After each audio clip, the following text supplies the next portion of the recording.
In this video, we'll discuss the radius mapping tool in ITICnxt. The radius tool lets you create circular excavation entities of various sizes. This tool is intended for jobs such as planting trees, installing road signs, or removing utility poles.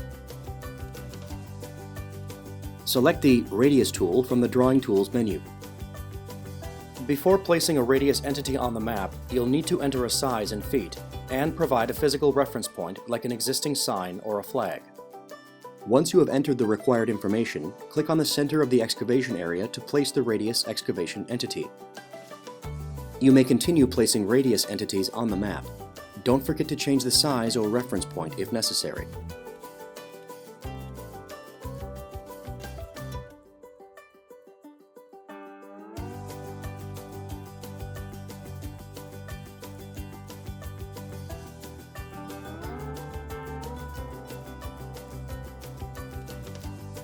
ITICnxt will automatically derive marking instructions from your mapping.